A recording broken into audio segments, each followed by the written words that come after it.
Jadi seandainya kita mau melakukan perjalanan atau safar, maka kita disunnahkan melakukan perjalanan safar itu ke 3 masjid. Masjidil Haram, kemudian Masjidil Nabawi, dan kemudian Masjidil Aqsa. Jadi wilayah Al-Quds Palestina itu adalah wilayah tanah kaum muslimin yang dibebaskan, sehingga itu menjadi wilayah sah kaum muslimin.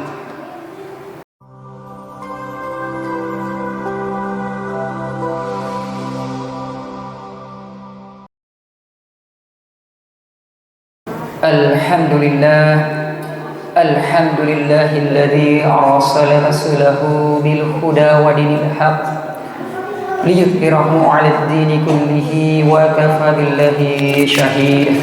Asyhadu an la ilaha illallah wa asyhadu anna Muhammadan 'abduhu wa rasuluh. Allahumma salli wa sallim ala sayyidina Muhammad wa ala ali sayyidina Muhammad. Rabbi shrah li sadri wa yassir li amri wahlul 'uqdatam min lisani yafqahu qawli. Jamaah salat maghrib yang insyaallah dimuliakan, diberkahi, serta insyaallah diberi keselamatan oleh Allah Subhanahu wa taala. Alhamdulillah atas segala nikmat dan karunia-Nya kita masih sempat melaksanakan salah satu kewajiban kita selayaknya seorang muslim, yakni sholat maghrib secara berjamaah. Alhamdulillah.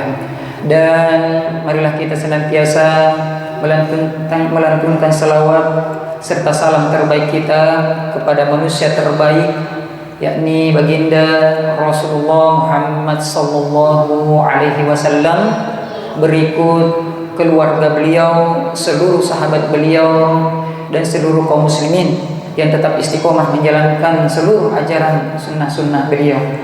Dan kita berharap semoga kelak kita termasuk golongan hamba-hambanya, umatnya yang mendapatkan syafaat dan pertolongannya pada hari pertimbangan amal kelak. Amin, amin ya rabbal alamin. Sebelumnya perkenalkan kami dari Lembaga Dakwah Makassar Cinta Quran, biasa kami singkat dengan MCQ, yakni salah satu lembaga dakwah yang biasa mengadakan kajian-kajian ba'da sholat maghrib. Alhamdulillah saat ini atas perantara dari ketua pengurus, atas izin dari ketua pengurus, kami alhamdulillah sampai di masjid ini diizinkan untuk melaksanakan kajian yang kami beri nama Durusul Masajid. Insyaallah kajiannya akan berlangsung sampai masuk waktu Isya.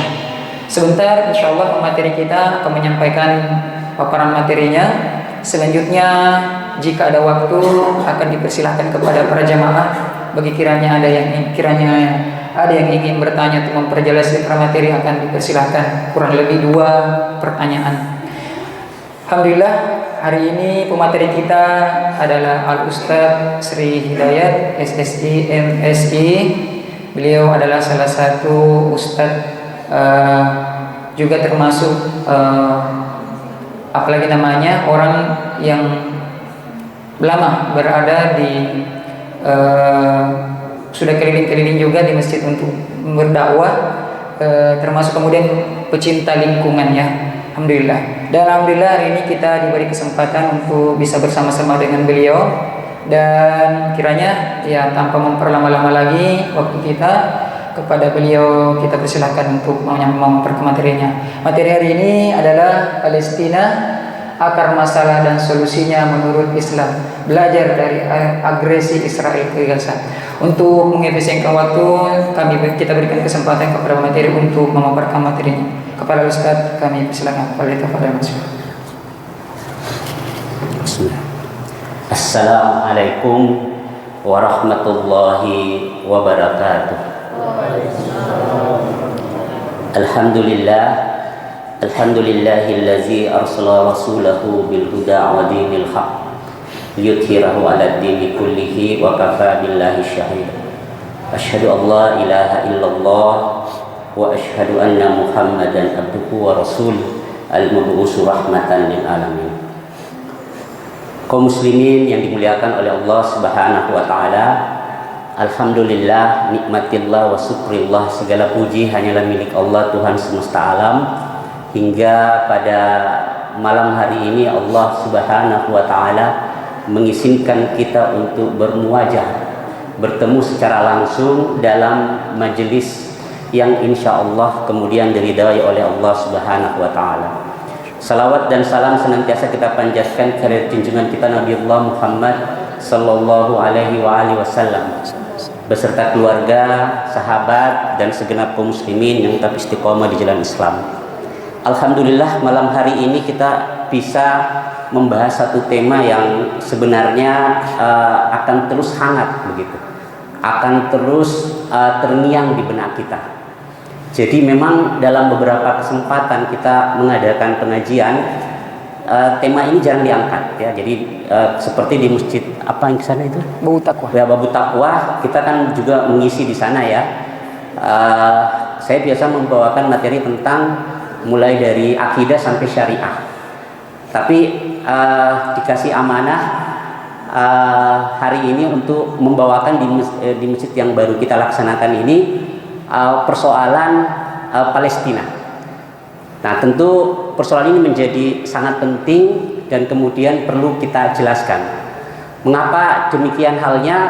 Karena sedemikian banyak hari ini informasi yang sampai kepada kita, tetapi informasi itu tidak bisa menjelaskan secara utuh tentang persoalan Palestina. Bahkan tidak sedikit di antara kita kaum muslimin yang kemudian teragitasi oleh berbagai pandangan yang menyebabkan kita hari ini seakan-akan menjadi tidak peduli dengan persoalan Palestina, bahkan bukan menjadi persoalan kita. Beberapa informasi-informasi yang disampaikan kepada kita bahwa masalah Palestina ini adalah masalah bangsa Palestina sendiri, bukan masalah umat Islam yang ada di wilayah lain. Nah, ini terus juga disampaikan seperti itu, bahwa masalah Palestina ini adalah masalah kemanusiaan, tidak ada hubungannya dengan agama atau Islam itu sendiri. Yang ketiga, masalah Palestina ini adalah masalah bangsa yang terusir, yaitu Yahudi, yang harus dikembalikan ke tempat asalnya katanya. Dan yang keempat, katanya masalah Palestina ini adalah masalah pembagian wilayah kekuasaan yang dibagi dua antara dua belah pihak yang bersengketa, yaitu Yahudi dan Palestina. Nah, inilah berbagai informasi yang sampai kepada kita. Kenapa informasi-informasi ini sampai kepada kita? Karena kita perlu sadari bahwa hampir semua media hari ini tuh memang corongnya cuma satu, ya, informasinya cuma satu. Yang corong dan informasinya itu memang sudah dikendalikan, disetting dari sana, sampai kemudian persoalan Palestina ini sulit kita pahami secara utuh. Kenapa? Karena kita bisa memahami secara utuh sesuatu itu kalau informasi itu cukup kepada kita. Jadi di depan kita itu ada fakta, ya, ada fakta saudara-saudara kita di Palestina itu dibantai, ya, disolimi gitu, dianiaya oleh Yahudi Israel laknatullah alaihi sampai hari ini. Tetapi kita sedikit banyak kadang tidak peduli gitu ya, atau kemudian tidak merasa menjadi bagian dari saudara kita di sana, karena berbagai informasi yang sampai kepada kita itu menyebabkan kita kabur akan pemahaman sesuatu, sehingga kemudian cara kita bersikap juga akan berbeda karena sikap itu ditentukan oleh pemahaman kita. Nah, disinilah urgensinya mengapa kita harus menjelaskan persoalan Palestina ini secara utuh, ya, mulai dari akar masalahnya seperti apa, kemudian bagaimana solusi dalam konteks Islam. Kaum muslimin yang dimuliakan oleh Allah Subhanahu wa Ta'ala, pertanyaannya, apakah wilayah Palestina dan sekitarnya itu suatu wilayah yang istimewa?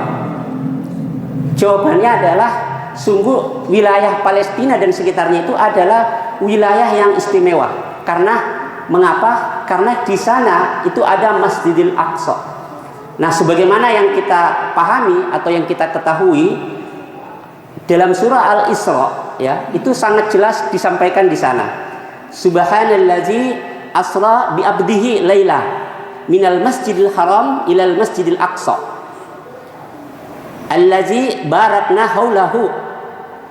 Maha suci Allah yang memperjalankan hambanya. Jadi kalau kita sering istilahnya melaksanakan kegiatan Isra Mi'raj, ayat ini selalu dibaca. Jadi Allah Subhanahu wa Ta'ala memperjalankan hambanya yakni Muhammad pada malam hari itu dari Masjidil Haram ke Masjidil Aqsa. Masjidil Aqsa itu wilayah di sekitarnya itu diberkahi, ya, yang kami berkahi sekelilingnya agar kami perlihatkan kepadanya sebagian tanda-tanda kebesaran. Jadi Masjidil Aqsa itu bagian dari akidah Islam, bagian dari persoalan keimanan. Kenapa? Karena ketika kemudian orang-orang Quraisy itu tidak beriman kepada Rasul, kemudian Rasul berada dalam kondisi yang sedih, Allah Subhanahu wa taala memperjalankan. Jadi memperjalankan Muhammad dari Masjidil Haram ke Masjidil Aqsa, kemudian naik ke Sidratul Muntaha melalui Masjidil Aqsa. Untuk apa Rasul naik ke Sidratul Muntaha? Menerima perintah sholat. Jadi perintah sholat yang kita laksanakan hari ini itu prosesnya itu ada mi'raj dari Masjidil Aqsa ke Sidratul Muntaha. Berarti kalau kemudian kita bicara tentang Masjidil Aqsa itu tidak bisa dilepaskan dari konteks umat Islam. Karena sholat 5 waktu yang kita laksanakan itu berhubungan dengan kejadian di Masjidil Aqsa. Bahkan Masjidil Aqsa itu kemudian adalah wilayah yang diberkahi sekelilingnya. Kemudian selanjutnya dalam sebuah hadis Bukhari dan Muslim itu disebutkan di sana bahwa tidak boleh bersusah payah bepergian kecuali ketiga masjid. Ya. Jadi ketiga masjid, yaitu yang pertama adalah Masjidil Haram, kemudian Masjid Rasulullah Shallallahu Alaihi Wasallam, berarti Masjid Nabawi, kemudian Masjidil Aqsa. Jadi seandainya kita mau melakukan perjalanan atau safar, maka kita disunnahkan melakukan perjalanan safar itu ketiga masjid, Masjidil Haram, kemudian Masjidil Nabawi, dan kemudian Masjidil Aqsa. Sehingga Masjidil Aqsa ini kemudian wilayah yang jelas, ya, tertuang dalam Al-Quran dan banyak hadis menunjukkan keistimewaan Masjidil Aqsa. Jadi kalau suatu tempat itu kemudian diceritakan, maka tempat itu adalah tempat yang istimewa. Bahkan dalam riwayat dijelaskan bahwa kiblat pertama kaum muslimin sebelum menghadap ke Ka'bah itu adalah Masjidil Aqsa. Ya, Masjidil Aqsa. Sampai kemudian turun perintah memalingkan wajah kemudian menghadap ke Ka'bah. Sehingga Masjidil Aqsa ini sampai kapanpun tidak bisa dilepaskan dari konteks akidah Islam, konteks keimanan di dalam Islam. Maka apa yang dilakukan oleh para sahabat dan generasi setelahnya ketika Masjidil Aqsa ini menjadi sangat penting. Ini bisa kita lihat pasca meninggalnya Rasulullah Shallallahu Alaihi Wasallam. Jadi ketika Rasulullah Shallallahu Alaihi Wasallam meninggal, para sahabat itu berkumpul di Syakifah Bani Syaidah. Jadi tidak langsung mengurus pemakamannya Rasul. Jadi pemakamannya Rasul itu, Bapak Ibu, ditunda demi mengangkat seorang pemimpin. Mungkin kalau kita berpikir, wah, ini sahabat ini berebut kepemimpinan. Padahal kan tidak. Betapa pentingnya itu kepemimpinan dalam Islam, sehingga kemudian para sahabat itu berkumpul di Syakifah Bani Syaidah untuk memilih Abu Bakar sebagai Amirul Mukmin, sebagai khalifah yang kemudian meneruskan kepemimpinan umat Islam. Karena pasca setelah Rasulullah Khatamul Anbiya, la nabiyya ba'da, tidak ada lagi nabi. Tapi siapa yang melanjutkan urusan kaum muslimin dalam urusan agama, dalam urusan politik, ekonomi, budaya dan sebagainya? Maka yang mengurus umat adanya seorang khalifah. Maka waktu itu terpilihlah khalifah Abu Bakar As-Siddiq. Nah, sejak Abu Bakar As-Siddiq itu sudah diutus para sahabat, sudah diutus para panglima perang untuk menaklukkan itu wilayah di sekitar Masjidil Aqsa. Karena wilayah di Masjidil Aqsa itu dikuasai oleh Romawi Bizantium. Bizantium Romawi. Jadi dulu Bapak Ibu hanya ada dua kekuasaan besar, yaitu Romawi Timur, Persia, kemudian Romawi Barat itu Bizantium. Nah, wilayah Palestina ini, wilayah Al-Quds ini dikuasai oleh Romawi Barat waktu itu. Nah, sejak kemudian Khalifah Abu Bakar itu sudah diutus para pasukan untuk menaklukkan. Tapi memang belum berhasil, meski wilayah di sekitarnya sudah ditaklukkan. Betapa pentingnya itu wilayah di Masjidil Aqsa. Sahabat ini sudah mengutus para sahabat terbaiknya untuk menaklukkan itu. Sampai kemudian meninggal Abu Bakar, ternyata dilanjutkan lagi oleh Amirul Mukmin, yaitu Umar bin Khattab radhiyallahu anhu. Nah, Umar bin Khattab radhiyallahu anhu ini memang ahli perang, ahli strategi. Maka dia lebih lihai, kemudian mengutus panglima terbaik. Itulah panglima yang kita kenal sebagai Khalid bin Walid. Khalid bin Walid ini sangat terkenal dalam medan perang karena tidak pernah kalah. Jadi Khalid bin Walid itu sepanjang dia perang tidak pernah kalah. Maka diutuslah Khalid bin Walid untuk kemudian menaklukkan wilayah Masjidil Aqsa itu. Nah, karena kehebatannya Khalid bin Walid ini menang dalam setiap perang, kemudian banyak orang-orang non-muslim itu yang meninggal dalam medan perang, maka Umar bin Khattab itu mengganti panglima perangnya. Bayangkan Bapak Ibu, kalau ada panglima perang, jenderal yang berhasil setiap perang dan masih mau berperang, itu diganti, itu hanya Khalid bin Walid.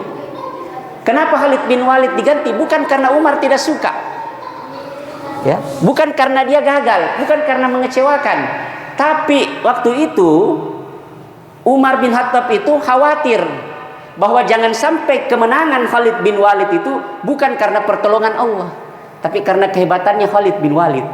Makanya Khalid bin Walid itu diganti. Nah, jadi Umar mempertimbangkan begitu, luar biasa kan?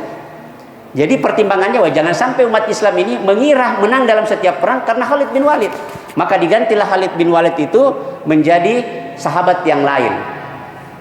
Maka sahabat yang lain itulah kemudian berhasil menaklukkan Masjidil Aqsa. Nah, ketika Masjidil Aqsa ini ditaklukkan, kemudian diserahkan, ya. Jadi penguasanya pada saat itu sebagai wilayah kekuasaan Bizantium Romawi itu hanya mau menyerahkan Al-Quds itu kepada Umar bin Khattab. Hanya mau kepada Umar bin Khattab.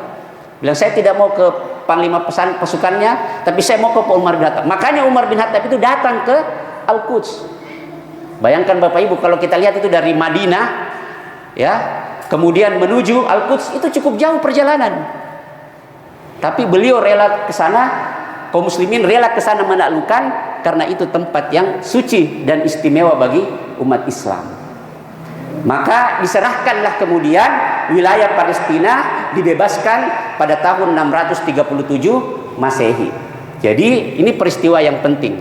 Jadi wilayah Al-Quds Palestina itu adalah wilayah tanah kaum muslimin yang dibebaskan, sehingga itu menjadi wilayah sah kaum muslimin.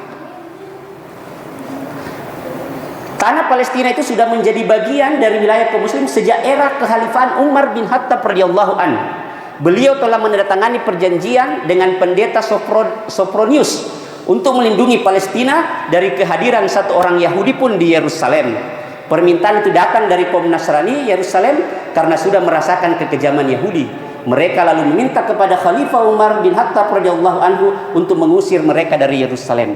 Jadi sejak Umar bin Khattab itu tidak pernah mengizinkan Yahudi itu tinggal di Yerusalem karena selalu membuat kekacauan.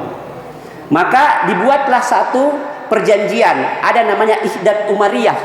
Inilah Ihdat Umariyah, perjanjian inilah yang dipegang oleh khalifah selanjutnya itu sampai kekhalifahan Utsmani tentang perjanjian ini.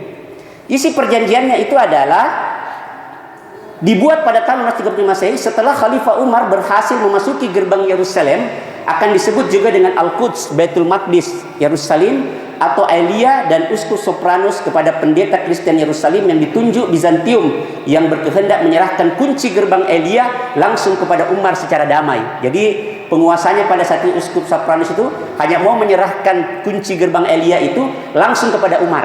Maka datanglah Umar.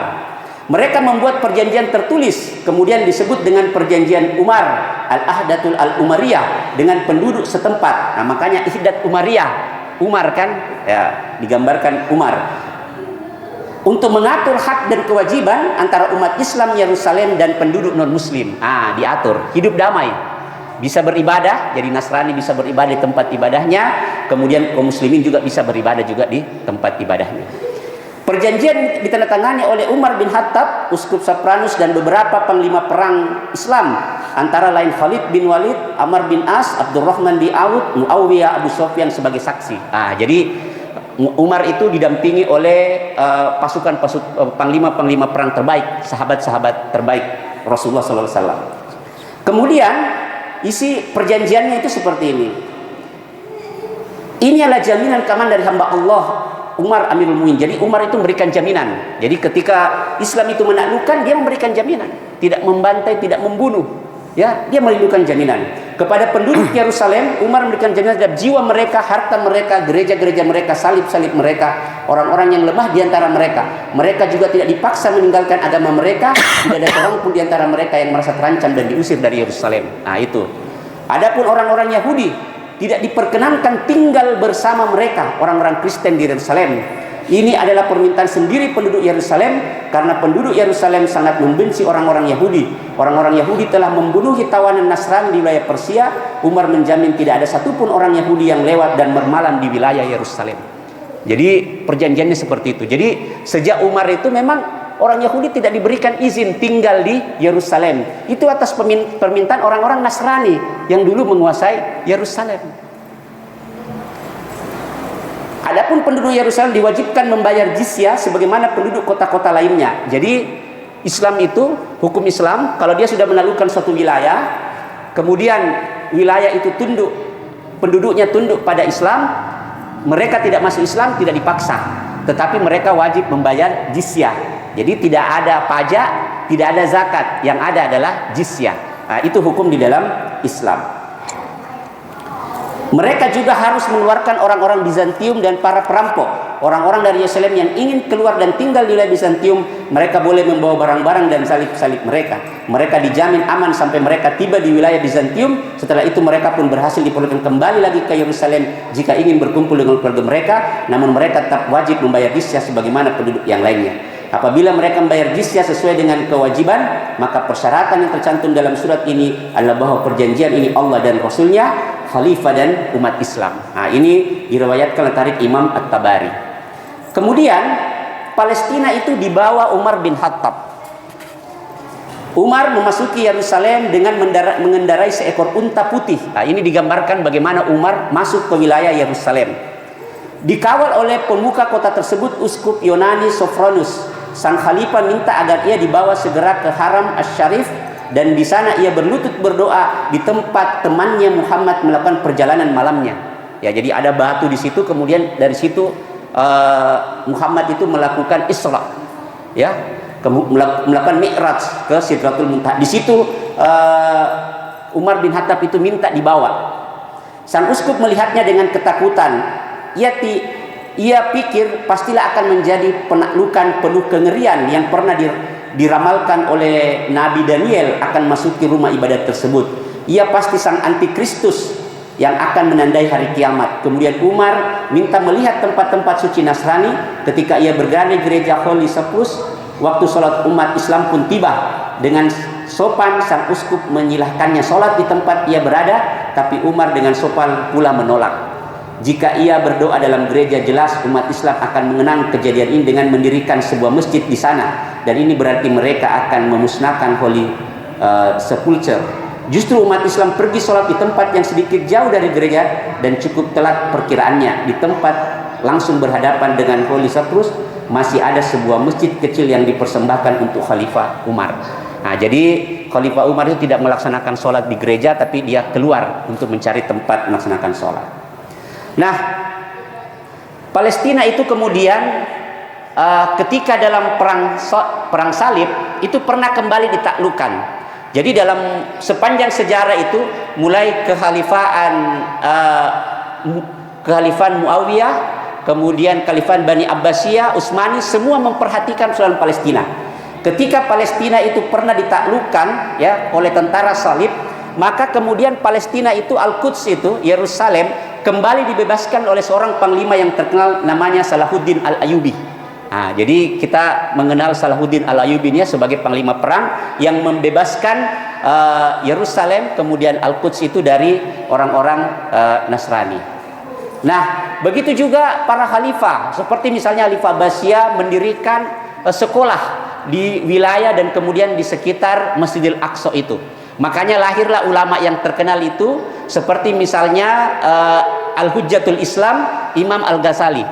Jadi Imam Al-Ghazali itu belajar di daerah Masjidil Aqsa itu. Bahkan dia menulis kitabnya yang terkenal itu, masterpiece-nya ya, Ihya Ulumuddin, itu di selesaran Masjid Al-Aqsa. Nah, dan beberapa ulama terkenal, termasuk kemudian ulama Imam Al-Ghazali itulah yang kemudian menyerukan bagaimana membebaskan tanah Palestina atau Al-Quds itu. Nah, kemudian pertanyaannya adalah dari mana asal muasal munculnya problem Palestina? Ya, muncul itu dari mana masalahnya? Kita coba lihat. Kemudian ada yang terkenal itu namanya Bapak Zionis, itulah Dr. Theodor Herzl. Nah, ini harus kita hafal ini, karena dialah tokohnya yang menggagas negara Yahudi di daerah Yerusalem. Theodor Herzl, Bapak Zionis internasional, menggagas berdirinya negara Yahudi. Meskipun Theodor Herzl ini tidak menikmati negara Yahudi itu. Jadi sebelum dia meninggal, dia berdiri itu negara Yahudi, dia sudah meninggal. Tapi Theodor Herzl ini punya mimpi, punya keyakinan bahwa suatu hari akan berdiri negara Yahudi. Mengapa ia sampai pada ide tentang pentingnya negara bagi komunitas Yahudi? Bermula dari apa yang ia lihat pada peristiwa Defrost di tahun 1994, di mana kaum Yahudi di wilayah Kasan Rusia dan sebagian Eropa Timur mengalami banyak penindasan. Dalam pikirannya, semua penindasan itu akan bisa diakhiri bila orang-orang Yahudi memiliki negara sendiri, ditambah dengan doktrin tentang tanah terjanji. Jadi ada doktrinnya tentang tanah terjanji. Nah, memang Yahudi ini di setiap bangsa ya terusir. Kenapa? Karena sering membuat keributan. Kalau kita pernah mendengar Rasulullah mengusir orang Yahudi itu di Bani Qanuqa ya, nah, itu karena mereka melanggar perjanjian di dalam kota Madinah. Nah, jadi mereka sering terusir. Tanah terjanji, kaum Zionis mengklaim bahwa mereka berhak atas wilayah Palestina karena bagi mereka tanah tersebut adalah tanah terjanji. Wilayah ini meliputi keseluruhan Palestina, sebagian Mesir, sebagian Syria, sebagian di Lebanon yang membentang dari Sungai Nil di Mesir hingga Sungai Efrat di Irak. Sekarang termasuk dalamnya wilayah Yerusalem dan Baitul Maqdis. Jadi mereka menganggap ini wilayah Palestina, semua ini adalah wilayah yang dijanjikan katanya. Itulah tanah terjanji. Nah, Zionisme itu ada dua. Zionisme sebagai gerakan keagamaan menginginkan Gunung Zion di Palestina sebagai pusat ibadah kaum Yahudi sedunia.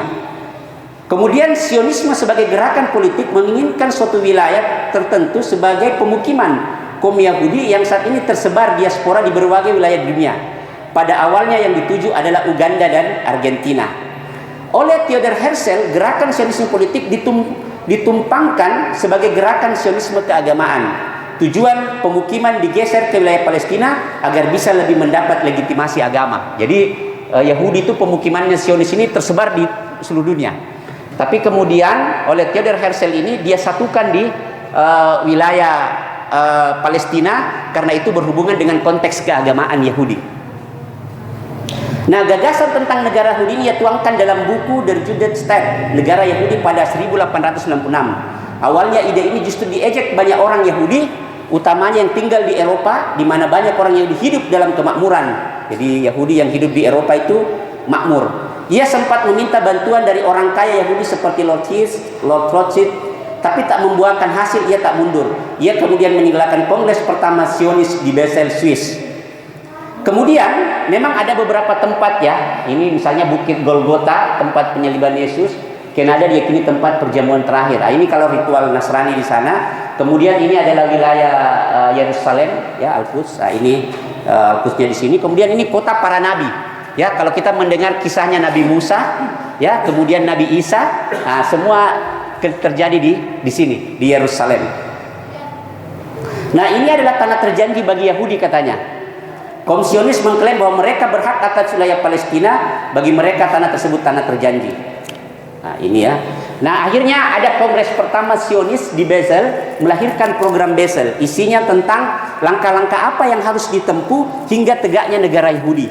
Di antaranya adalah mempromosikan rencana pendirian negara Yahudi kepada para petani, pengrajin, pedagang Yahudi, meningkatkan penguatan perasaan dan serang Yahudi. Juga langkah yang harus ditempuh hingga dapat hibah pemerintah yang ada sebuah rumah yang terjamin secara publik dan sah untuk menghindari kemarahan Sultan Terdalam yang dimaksud Sultan Abdul Hamid dan kekhilafan Utsmani di wilayah Palestina. Nah, coba kita lihat.